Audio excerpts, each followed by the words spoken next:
आंबेरी पूल, ती समोर जेटी दिसते तिथे गावगाथा गजालीचं शूटिंग झालं होतं. ते बैल कॅरेक्टर होतं ते इथे पाण्यात उडी मारतं. आणि करण अर्जुन, परत आपले आबा, हे सगळे इथे शूटिंग झालं होतं. बघू शकता तुम्ही. खाली त्या ताई आहेत त्या बघा पण कालवं काढतात.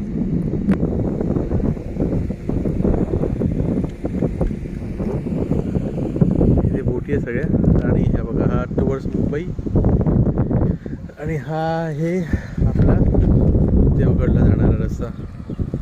तर मित्रांनो, कोणाकोणाला वाटतं की जेव्हा मुंबईवरून गावी येतो जो आपला उत्साह असतो, मुंबईवरनं जो गावी येणारा हा रस्ता आपल्याला उत्साह असतो, पण जेव्हा आपण गावांना मुंबईला जातो तेव्हा कंटाळा येतो, असं कोणाकोणाला वाटतं. त्याला कमेंट करून सांगा.